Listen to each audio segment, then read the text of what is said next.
yoki ular vafot qilganda eshikda to'nni kiyib turmasdan to'xtanglar. G'assolga ketayotganda, yuvg'ichga ketayotganda to'xtanglar.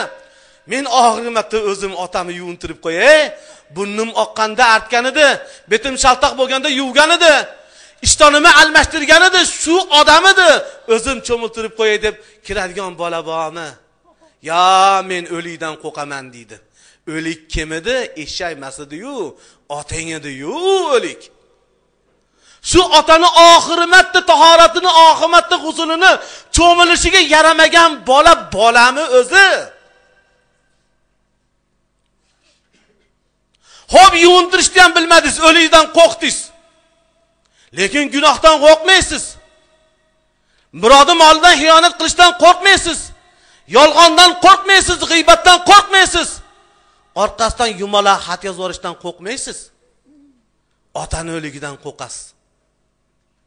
Xo'p, yuvintirmadingiz. Oxirgi ko'ynagi bor. Kafani bor. Tirikligida shim ko'ynak olib olmadingiz. Bechora pensiyasini yig'ib zo'rg'a bitta sharvar kiyib oldi, zo'rg'a bir qiytiq massi kiyib oldi. Yoki olib bergan bo'lsangiz, xo'p kiydirdingiz.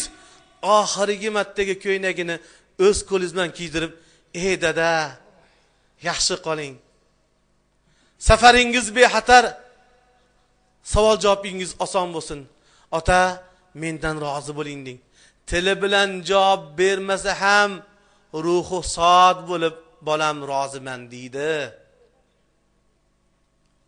Yuzlarini yopib janozaga chiqqanda oxirgi marotaba o'g'il janozani bilmaydi. Ota uchun guvohlikka o't berishni bilmaydi Allohning huzurida. Allohdan otasini mag'firat qilishligini, gunohini kechishligini so'rashni bilmaydi. Qo'lini bog'lab olib, xayolida uch qachon bo'lar ekan, qo'chqarni qachon so'yar ekan, qasdomlarni chaqirar ekan, qana qilib o'tkazar ekan. Otaga bir ikki oyat o'sha janoza duosida keladigan duoda o'qishlikka yaramaydi-yu, birovga gap bermaydi. Xo'p, endi dafnga bordik. Oxirgi uyga borganda qabrga tushib, muborak badanlarni oxirgi marta o'zi tushib, tepa past kafanini uchini yechib qo'yib, "Hey ota, yaxshi qoling, qildim meni sizdan judo. Bu aziz jonim, men sizga aylangan fido. Xayr ota, oxiratda ko'rishguncha" deydigan bola bormi? Go'rkodi qo'liga 1000 ta so'm pulni berib, "Otamni ko'mib bering" deydi. G'assolni qo'liga 1000 ta so'm pul berib, "Otamni yuvib bering" deydi. Ey puli ko'p, ey nomi ulug', ey mansabchi, ey obro' topgan, la aqal shu otangni o'zing yuvib, o'zing dafn qilgin. La aqal oxirgi marotaba o'sha ko'zing kuzatib qo'ygin. Darvozasini o'zing yopgin. Shunchalik bu nimadan? Bu sabab islom odoblarini bilmasligimizdan, musulmonlik fazilatini tushunmaganligimizdan, mu'minlikni yaxshi bilmaganligimizdan bugun nafaqat o'zimiz, hattoki ota-bolalarimizni oxirgi kunlarini ham xorizorlik bilan kuzatamiz. Dafn qildiz-u, bitta lapatga bitta ketmonni ushab turpog'ini toshlikka yaramaysiz. Sizni boqaman deb agat oldi, yer chopdi, loyga tushdi, hamma ishni qilib, kechani kunduz hali madikor ishladimi, hali qorovul turdimi, hali zavutda ishladi bechora. Sizni baqaman deb butun ishni qilgan otani bir lapatga turpog'ini tortib qo'yishlikka yaramadi ya bola. Dafnni birolar ko'mdi, qarab turibdi, chamgib ketmasin deb qiytig'ida changini qoqib ham turibdi kamiga. Tilovati Qur'on o'qildi, hamma ketdi, hammadan avval shoshilib uyiga borib, o'nda otasini o'rni yo'q, yuvilgan joyiga borib shundoq kirib turib o'sha yerda yig'laydi. Ota, ota odamlarning ko'ziga ota deb yig'laydi. Ichida esa surishtiradigan, so'rab turadiganidan qutulganiga shukr qilib turibdi. Nima ichib kelding? Nima uyda yo'qsan? Qa ketib qolding deydigandan qutuldi endi. Ko'yni boshqa. odamlarning ko'ziga yig'layapti xolos. Birorta o'g'il yo'q.